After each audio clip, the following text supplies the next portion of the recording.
All right, guys, it's Stephen here on BlueMoonRisingTV. I've been joined by my main man, Paul Walsh. Thank you. Yeah. We're talking about next summer and specifically seven players who are out of contract because there's going to be a summer of change as these players look towards the end of the day. So we're going to try and discuss today. End of their days. It's going to be pretty How did mental. Manchester City get rid of the players? Yeah, we don't want to know. Retirement. There's a furnace at the bottom of the Etihad Stadium. Oh, it's Toy Story 3. Basically, they're all going to be sat there going down a chute holding hands. Let's like carry that. on. Anyway, so yeah, which players? The Fernandinho, Navas, Yaya Touré, Zabaleta, Sagna and Caballero. We're going to decide in 3 camps, aren't we? Yes, no, maybe. Which one's Woody? If we come to what? Who's Woody? Fernandinho. We're ending the Toy Story 3 chat right now. So yeah, let's get cracking. So who are we starting with? First of all, we're going to do yes, maybe, or no, and we want the maybes you to decide in the comments. We're going to start with Fernandinho. This one is a surefire. Does this even need to be debated? No, but we'll talk about it anyway. I think we need to talk about the fact that it's managed to get to this point and he's still not on a contract extension. That's interesting. It's mad, isn't it? I wonder if that was because they wanted to see how Pep rated him in general. You know, if he was going to fit into Pep's plans. I think it's been a resounding yes. Pep absolutely loves him. Well, Gundogan seems to be brought in for that role, but it's weird because Gundogan has now become the one who has to be accommodated around Fernandinho. Really. And do you know what? Rightfully so. I've got a massive place in my blue heart for Fernandinho. He's a great man, a great player who's improved every season. He's versatile. He's become in many ways the beating heart of this club. He really has. Second most passes in the league, I believe. Yeah. So he really is. Everything's going through him, quite literally. He should stay, and I'm sure City will want him to stay. And they'll try and extend his contract because he's only 31 years old, which in modern football is nothing. I mean, from January, they're allowed to talk to other clubs, aren't they? Yeah. So I don't think Fernandinho will leave. He's in a position of strength, isn't he? Yeah, that's it. He's probably in a good contractual position right now, but I don't think he'll leave. I think he knows how much of a good thing he's got right now. And I tell you what, I would just wish we'd signed Paulinho that time instead of Fernandinho. Yeah. Apparently he's better, isn't he? Yeah, remember that. Oh, yeah. Anyway, so it's resounding yes, that's a yes for me. Okay. I'm going to go for a different person this time. I'm going to go for Willy Caballero. Is he actually 35 years old? Apparently, yeah. Yeah, that is old. He's old. Willy Caballero is another player. I think he's become a little bit of a kind of like ironic cult hero. I think we all got a little. He used to be shy. Now he's all right. Yeah. We all love him. We all love a bit of Willy. That song will start getting going again, actually. Especially if he gets a game going into this. On a personal opinion, I think this is it's written down already. I think he's leaving. I think the reason Angus Gunner's been kept here, not put out on loan this year, is so he can learn the ways of Manchester City and Guardiola. I think he's lined up to be second choice keeper, and obviously we've got eventually Geronimo Rulli potentially coming to City. I think that's a dead cert that he will go. There's that Donnarumma they're talking about as well. Might be on the cards as well. He sings that song to everything. So yeah, with a sort of sad heart, I think we're going to say it's a no for Willy Caballero. He's been a loyal servant, but I think cult hero. Yeah, I think he'll go. That final against Liverpool, I'm not going to forget that. That was an amazing. That was game. Willy's final. And it really was actually. I mean, that's what everyone will think about. And there was so much pressure on him. There's so much pressure on Pellegrini. We were in a rough run of form at that time. Everybody thought, "What are you doing?" He stuck to his word. And in the end, he was vindicated for it. Yeah, fair dues. But I think he's been a backup keeper for some time now, and I'd rather personally young England 21 international. I think it's going to be there. On to Jesus Navas. This is, I think this is personally, I think he will let go as well. But I don't think this is quite as clear cut. I think it as some others.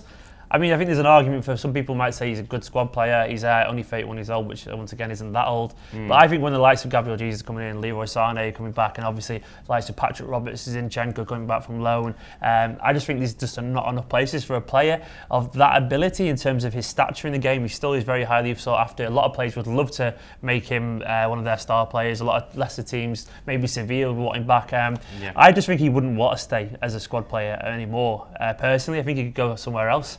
If he leaves, he's definitely going back to Spain, isn't he? Yeah. It's well documented that he suffered from homesickness before he came to City, and that was one of the worries about him. But in the end, he's not bothered to learn English, but he's done a job. He's worn his heart on his sleeve. And the thing is, winger is a young man's game, isn't it? It's the position, obviously, that we've got a lot of young players coming into. No surprise. Having a bit of experience isn't that bad, but at the end of the day, as he gets older, he's going to be 32, 33. One of his biggest strengths, and when we signed him, was about how fast he was, and obviously, I don't think he relies entirely on his pace, but still, I think it's probably I think he's going to be a goner. He's basically had his contract, done his job, been professional, worked really hard, served his years out of Man City, and I think he'll move on. And I think it costs an important time for Manchester City's history as well. That first season when things were great under Pellegrini, he was actually very good that year. When we had Negredo and Aguero up front, he was the first choice there, and he was very good. After that, he's just been an average squad player. But I think 2 or 3 seasons ago, he got the most assists for City as well, which people sort of couldn't believe. It was the 13-14 season. Basically, I think what we're saying is, thanks, Navas, and good luck in the future when he inevitably goes back to Spain. Have some sangria in Spain, again. Join Sammy over there. Right, this one is going to be a lot more emotional. I'm going to go to Pablo Zabaleta next. Right, okay, so I think we should approach these two together as Sagna and Zabaleta, maybe. What do you reckon? We'll talk about Zabaleta, but I'll bear Sagna in mind. Yeah. Okay, so one of the key points here is we have got 3 fullbacks who are out of contract in summer. The only one who's not is Kolarov. So yeah, most people would want to be out of contract, probably. Yeah, exactly. Yeah, we'd probably right now be saying thanks for everything, Kolarov. But yeah, so Zabaleta. Again, it's one of those head and heart moments. Last summer, it looked like he might have been on his way. We prepared a goodbye Zabas video because it was so important that we needed to make sure that it was ready. I had the graphics ready and everything. Exactly, just ready to go. But then he was like, "I'm staying." I was like, "Yes, yeah, but exactly." All the work we've just done. I know. Yeah, we'll just have to change it for next time when he does go, if he does go. I'm gonna say, despite a brilliant performance against Barcelona. Again, fullbacks I think are a young man's game. We can't have 4 fullbacks who are in the getting on for the mid-30s now. Yeah. Early 30s, mid-30s. I think somebody's got to give. And I think, despite him being one of the younger ones, 31. Compared to Sagna looks like a younger man, running around quite a lot, but he's 33, he's 2 years younger, Zaba, but I think his body's just not up to it. I'm saying he's a goner. I'm going to agree. I think if one was to stay, I think it'd be Sagna. Even though he's older by 2 years, I think he would get a 1-year extension. I love Zabaleta. I genuinely do love this man. I think he's everything. That's for sad heart. Yeah, if you wanted to be someone as a footballer, you'd want to be Pablo Zabaleta, the kind of person who is instinctively likeable, the kind of person who goes out there, gives 100%. He's also technically excellent. He's the kind of person that fans love, that everyone loves, that everyone in every team in every other country likes, because he's just a pure person, a pure footballer. And to see him go somewhere else, I'm going to be devastated. I'm going to be really upset because I don't think he's what he used to be. I don't think he is a player, but I do believe in general having people around the club who get it, even in a very, very loose squad role. It does tend to help. But I don't think there's any place for him. And seeing someone like Pablo Maffeo come through, who obviously is the future, who has the very similar attributes in terms of his work rate, his tenacity, his likability, even shares the same first name. It's almost like he's just waiting to take over from, he's the heir apparent to Zaba's throne. And I think he's going to go. And it's sad. But I think it'll happen. I know, but there's got to be a point when Howard Hawkins said when I did the Blue Moon podcast with those guys, go and check them out. I'm sure a lot of you know them already. He said that he doesn't want these players who are legends at the club to just end their days at the City as like a hollow version of what they were. A sham. And just basically, not being able to play football anymore. That would arguably, or quite certainly, be more depressing.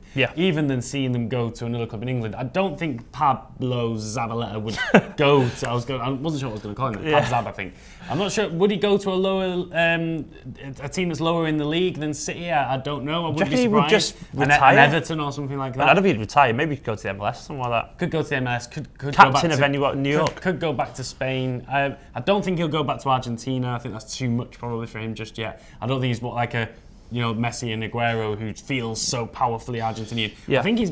You know what? The more I think about it, the more I wouldn't be surprised if he stayed in England at a lower. I think he just likes being anywhere he is. I think he's just a very nice person. He's a family man as well. So are we both saying no then for Pablo Zabaleta? I think he'll go. Okay. All right. There we go. It's with a heavy heart we say goodbye. Sagna for me is the maybe. Because I think it depends personally on if we're going to sign. I think Maffeo is almost certain to be one of the 2 right backs next season. I think he's really highly rated at City. They absolutely love him. He's a possibly good young talent. I think he's earned a right to be as well. He'll be turning 20 during next season, so he's ready to be a second choice right back at least. And then I think it depends personally if we sign a right back or not. It's not going to be Bellerin or something like that, but I think it depends if we sign a right back. If we don't, I would not be surprised to see Sagna and Maffeo maybe as the 2.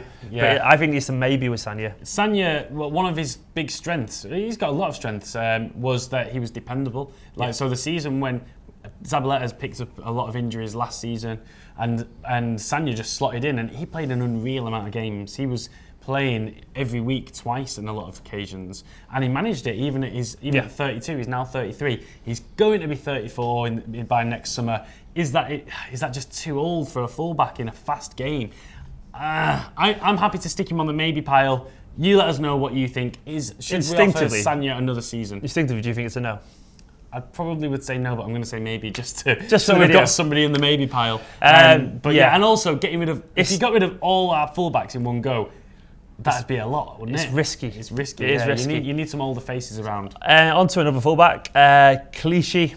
Once again, I think he's gone. I think Kolarov, the fact that he's not out of contract, I think he will stay because obviously, for whatever and for various reasons, Pep seems to like him and rate Kolarov. Yeah. So I think therefore we'll be in a market logically for a new left back because one's going to go. Yeah. Given the fact he's 31 and maybe not in his best of form these days, Clichy, been a good servant for $6 million. He's been an excellent servant for $6 million. One of the bargains of the we got him a long time ago. New regime. These players, by the way, the likes of Navas and Clichy and all that, and even Caballero to an extent, they've always tried their best. And I hope we do remember that when they leave, that these are instinctively nice people. They are nice people who have never complained about being definitely rotated. Good guys. Yeah, and I think that even though they aren't maybe world-class players, they definitely deserve our appreciation and respect, so to speak, because they are consummate pros. You know, people say about obviously buying the league, and obviously we've spent a lot of money, but among all the big Galacticos players, you're always going to need players who are just going to give 100% and are going to wear the heart on their sleeve and give everything, and don't moan if they get benched. And a lot of these players that we're talking about now are stalwarts of the last 4 or 5 years who have not complained and have given everything. Exactly as you say, and you need these kind of players. You can't have a superstar in every role. It's why the Galacticos thing Real Madrid failed. Because they had too many egos. You can't have. It's a good moral to the story, really, isn't it? And I kind of like that. And I think there's an element of everybody says City by the league. Okay, but money isn't necessarily a guarantee of winning everything. And we've just seen Manchester United. They've spent more money than ever spent before on a player. And they've got the two of the biggest egos in football, and it's not really just yet working out for him. No. So there's a lesson to be learned there. So I think with a heavy heart, it's goodbye Gale. I could probably agree. I think we'll sign left back in the summer, and I think Kolarov will hang around. Yeah. On to the biggest one of them all, I would say. Quite literally, the most contentious one for many people, Yaya Touré. Now, once again, he's a genuine bona fide Manchester City legend. He has, in my opinion, single-handedly changed the mentality of the club. When we were about to throw away a title, the big man stepped up, dragged us over the line countless times. But the problem is, he's a massive pain in the arse as well. Talk about not signing too many egos. We've got to talk about Yaya Touré. It was one of the things is, there's 2 Yaya Tourés, wasn't it? And for the last couple of years, he's probably not been pulling his weight until now. He's getting back into it, ironically. But we can't deny everything that he's done for Manchester City. He's a massive pain in the arse, and he's also a massive paycheck week in, week out. He's one of the highest earners in the league. Probably not as high as a lot of the tabloids made out at first that he was, as is always the case with City, but he still is earning a lot of money. And I think for a long time, we've just not been able to get rid of him, and finally now his contract's coming to an end. But I'm glad that it looks like it'll be ending on a high. Yeah, that's a really good thing. It's sugarcoating it a little bit. There's a fairy tale story there in this potentially. If we win the league hypothetically, or we have a good season and so on, and Yaya walks off with a trophy and a medal and gets to give a round of applause to the Etihad one last time, I'd be delighted about that. I don't think we're going to renew his contract because it's so expensive, because there's a lot of hassle there, and it just suits everyone really for just to have a break. I just don't think he wants to play at a relatively high level. Personally, I think he's got a lot of pride as an individual, but he's 33 years old now. I don't think City will want to put up with it anymore. I think it was just a shake of the hand, pat on the back, and say, "See you later, mate. Enjoy it." Thanks for everything, and end on a high. And I think as well, the amount of money that he earns. You're talking about his pride. I think maybe though part of his pride is wherever he moves next might have to be a team that can afford about the same in wages. So I wouldn't be surprised to see him go to China. I wouldn't be surprised to see him go to America and maybe he'll finally things up there. Imagine in the MLS what Yaya Touré would do. It would be. I'd watch that. He's a better footballer now than the likes of Lampard and Pirlo are, and they were ripping up the MLS. Yeah, exactly. In terms of quality, Lampard had a bit more of a tough time of it, didn't he, at first? But I think Yaya would really, with his physicality, I don't think they'd know what hit him, because I think they're still playing a game which maybe isn't quite as physical as ours. So I would love to see Yaya go to New York City. Yeah. That'd be brilliant, absolutely brilliant. So that is all our list. In the end, we've only got one name in the maybe column, and that is Bacary Sagna, or Bacary Sagna as he's now known.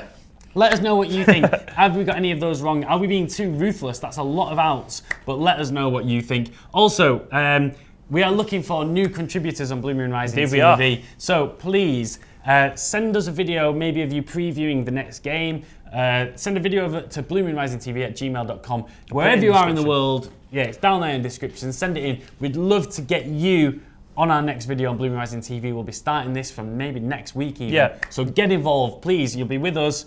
And it'll be great. Yeah, you are the fans, you are the voice, just like we are. It's your channel. We'll get people to get involved from all corners of the world. Lovely. All right, thanks very much for watching, guys. Hope you enjoyed this. Like, comment, subscribe. We'll be back with a preview for Chelsea tomorrow.